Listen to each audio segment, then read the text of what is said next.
Hi, my name is William Wood, creator of the Max Performance Master Course and co-creator of the Lifestyle Profits Academy. I help entrepreneurs take their personal and professional performance to the next level by helping them reach their goals and live their dream lifestyle. When you leave a comment below today's episode, you will automatically be entered into a contest to win a copy of the book, Mastering the Power of Self-Hypnosis by Roy Hunter, who talks about the gateways to the subconscious mind in more detail. All you need to do to win your free copy of Roy's book is to post a meaningful comment below immediately after listening to today's episode. One person who leaves a meaningful comment will win a free copy of Mastering the Power of Self-Hypnosis. If you are chosen, we will ship the book directly to your home or business at no cost to you. We three amigos were stranded in Chile, in the middle of nowhere and in the middle of the night. Imagine three gringos stranded in a small Chilean town at 10 p.m. on a dirt road in an unfamiliar neighborhood outside of Santiago de Chile. We had no cell phone, no way to call for help, and no idea how to get into our van because we accidentally locked our keys inside after running a late night errand. We tried everything we knew for around 45 minutes. Nada. We were stuck and trying to figure out what to do. It was winter. We were cold.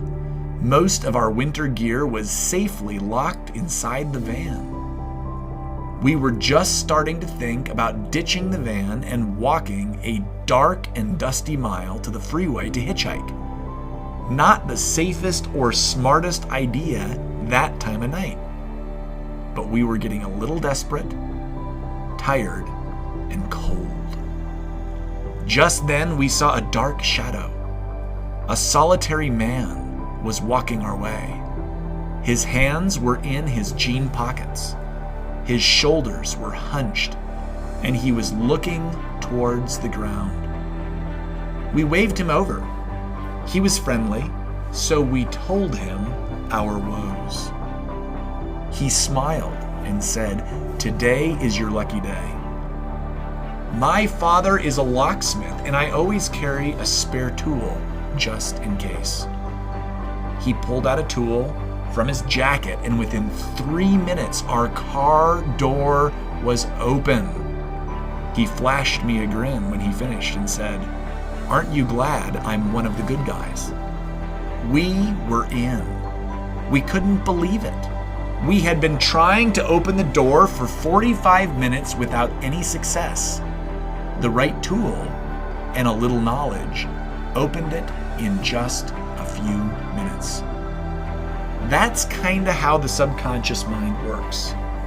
Sometimes people will spend their whole life locked out of the van in the cold and dark while they wonder how they can change a lifelong habit or reprogram the subconscious mind for success. But in order to influence the subconscious mind successfully, you have to have the right tools. Let's review the first 3 tools we talked about in this series, the tools to influence the subconscious mind. These tools are also known as the gateways to the subconscious mind. Gateway number 1, repetition. Gateway number 2, authority. Gateway number 3, desire for identity. And that brings us up to date. There are 2 more gateways that we'll be talking about in this series, and today we're going to focus in on gateway number 4, self-hypnosis. In just a minute, I'm going to give you some easy, practical exercises for self-hypnosis. But first, let's take a quick minute to talk about what makes hypnosis work. The way you view hypnosis affects how you decide to use hypnosis to influence your mind. Before we look at some of the practical how-tos, let's take a short look at the state of modern hypnosis theory, all puns intended. In 2016, there are 8 major scientific models to explain hypnosis, of which I am aware. Each model describes hypnosis as an effective tool, and each model believes that hypnosis works for different reasons. Each theory has research to back it and to refute it. In my opinion, each theory contributes to our understanding of what makes hypnosis such an effective tool, and each theory also contains important gaps. As modern neuroscience advances, we will know more and more about what really makes hypnosis the tool that has helped so many people create change in their beliefs and behaviors. But rather than look at each hypnotic theory alone, that would take us at least an hour. For our purposes today, I'm going to organize the theories into 3 groups. All hypnotic theories today can be divided into state theories, non-state theories, and integrative theories. Let me explain a little more. Some scientists believe that hypnosis is an altered state. These theories are often called state-dependent theories and emphasize that there is a special altered state called hypnosis, and emphasize that a client must enter that special state in order to benefit from hypnotic suggestion. Before using hypnotic suggestion, hypnotic inductions invite a person into a special altered state of consciousness that opens the mind to suggestion. Hypnotic trances are associated with special states of brain functioning, such as alpha states and theta states. Response to hypnotic suggestion depends on the ability to produce an altered state of consciousness or utilize special processes like dissociation. Some scientists believe that hypnosis does not depend on a special state. These theories are often referred to as non-state theories. Scientists who argue that hypnosis is not a special state have observed that many research participants appear to respond to suggestion equally well when altered states of consciousness are present and when altered states are not present. Non-state theories argue that hypnosis creates its response through normal psychological processes like client attitudes, therapeutic relationships, expectancy, social role play, motivation, and ritual. The efficacy of hypnosis in non-state theories has more to do with whether a client responds to suggestion than whether or not a client enters a special state of consciousness. Hypnosis becomes the effective use of suggestion in non-state theories. Recently, some scientists are trying to blend state-dependent theories of hypnosis and non-state theories because they realize that neither state theories or non-state theories completely explain all of the data available to us. These blended theories are called integrative theories. Thick books have been written on these theories explaining the ins and outs of what hypnosis is.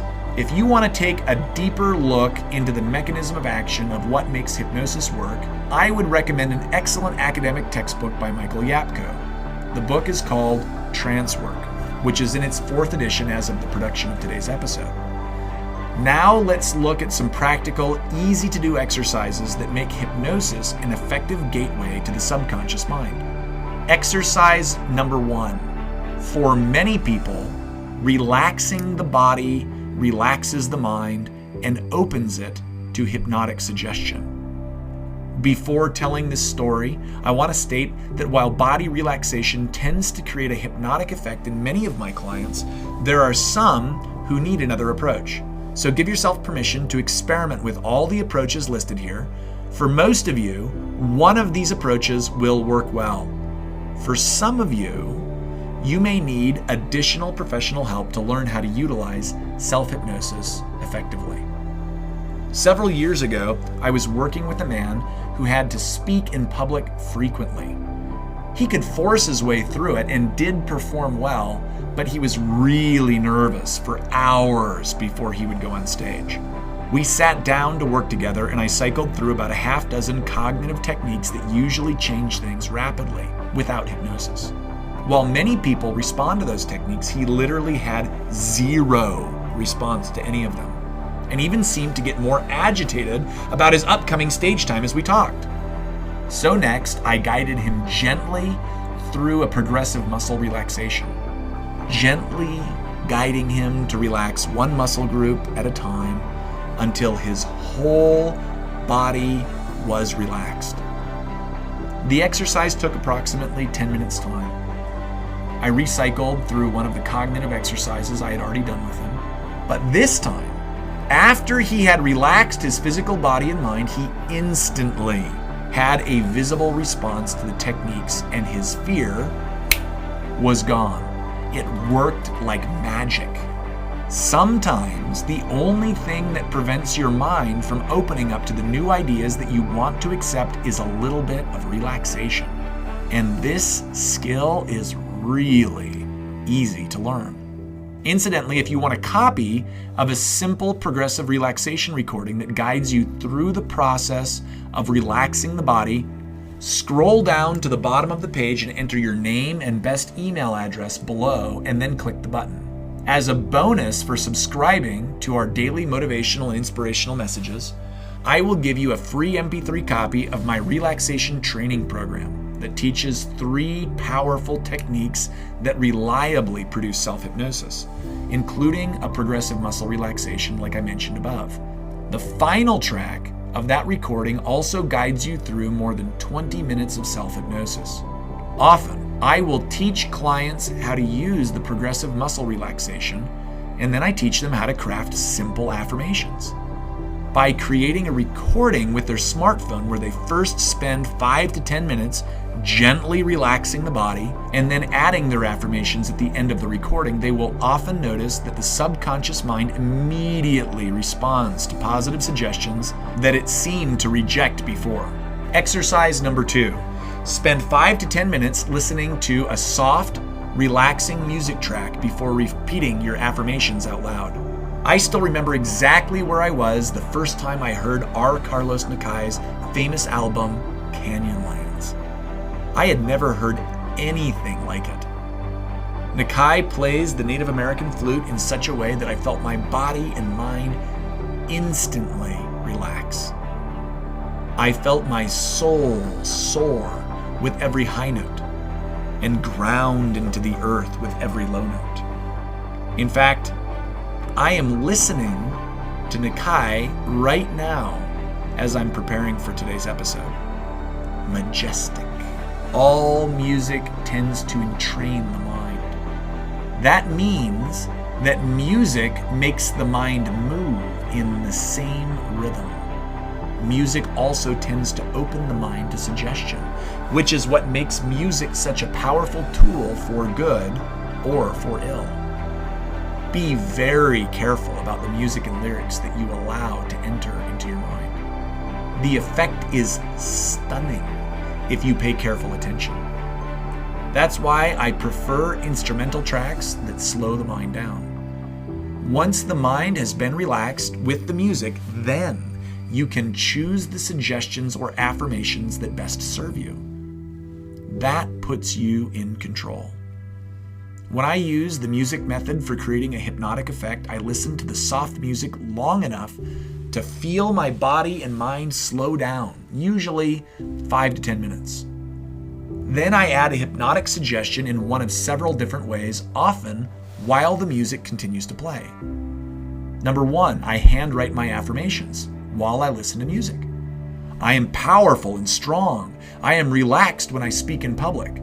I choose to only speak words of love at home, etc. Number 2, I softly and firmly repeat my affirmations out loud while the music continues to play.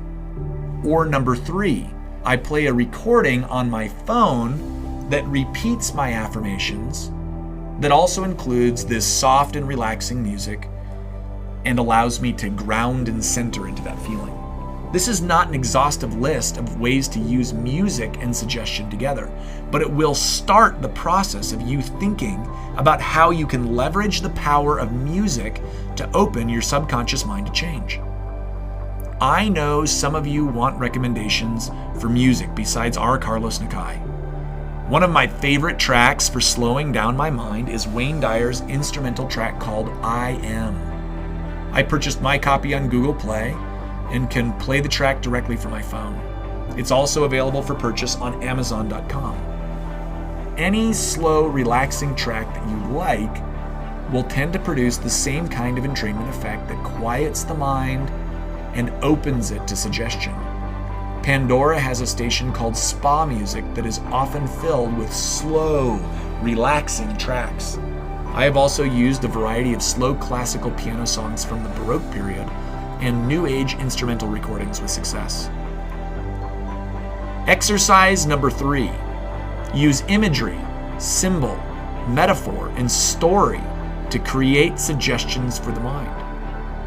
If the native language of the conscious mind is logic and reason, the native language of the subconscious mind is the language of imagination, which is rich in symbol, metaphor, and story.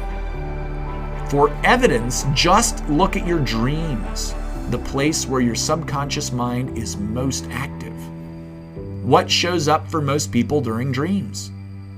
Images, short disjointed stories, symbol, subconscious metaphors, language, usually primitive but sometimes language-rich dreams. If you want to learn to speak directly to your subconscious mind, speak back to it in the same way it talks to you. Here is one of the simplest ways you can speak directly to your subconscious mind. Use your smartphone or computer to create a recording of a one-page, single-spaced, typed story that you have written that vividly describes you accomplishing your goals and dreams. Write the story with rich imagery, detailing what you see, hear, feel, taste, and touch during the experience. Use your words to create powerful, sensory-rich word pictures describing your experience. Notice the difference between saying, "I won the award I wanted," versus, "I am confidently walking down the carpeted aisle to the company stage as I hear thunderous applause from the audience. My heart is beating joyfully as I walk up the stage stairs and feel the stage lights on my face. I am now shaking hands with the CEO. He pats me on the back with his other hand as he smiles a beaming smile and says, 'Congratulations.' I lift my hands in the air in triumph as the crowd stands on their feet. I am triumphant. I have conquered." Big difference, isn't there? Here are some guidelines to make your imagery more effective. Number 1, include as many of the 5 senses in your description as possible. What do you see? What do you hear? What do you feel? What are you saying to yourself? Write the sentences in the present tense. I am sentences are really powerful. I am powerful and confident. I am walking on the beach, feeling the sand between my toes. 3, keep your sentences simple enough that a 10-year-old can understand them. 4, after reading your imagery story, you should feel awesome. If your story doesn't stir you emotionally, you need to rewrite your story. Each sentence should describe what you want versus describing what you don't want. That means your suggestions are stated in the positive. It is generally more effective to say, "I now comfortably weigh 180 pounds," than to say, "I'm not fat anymore." It's better to say, "I am now talking to 5 prospects a day," versus saying, "I don't avoid talking to prospects anymore." 6, combine the other 2 methods used in today's episode. Before you read your story, spend 5 to 10 minutes on your recording, relaxing your body. Set the story to soft music that relaxes you. Make sure you own the rights to the music for personal use before adding it to your recording. If you spend 5 to 10 minutes relaxing the body and read your one-page story, you will end up with a recording that is between 10 and 20 minutes long, depending on how fast you read your story and how long you spend creating relaxation. Read into the recorder slowly with emphatic feeling. Pause periodically to let your imagination really soak the experience in. Then leverage the first gateway to the subconscious mind: repetition. Listen to your recording daily. I have listened to the same story for more than 200 days. It is one of the simplest and most powerful ways I know to create hypnosis that opens the mind to change. I usually make a version of my recorded story with and without a relaxation track. That way I have one recording I can listen to when I'm closing my eyes and relaxing. And I have another recording that I can listen to when I am in the car driving or while I am taking a walk, times when it would not be appropriate or safe for me to close my eyes and relax deeply. Here is my challenge for you today. Self-hypnosis is one of the most powerful tools I have ever used to create change in my own life, and thousands of my clients worldwide have benefited from applying the ideas we have discussed today. There is an old saying, knowledge is power, but that is only half true. Knowledge is potential power. Applied knowledge is power. Will you take the time to apply the knowledge that you learned today? Any one of these ideas have the power to change your life for the better and help you create the change you are looking for.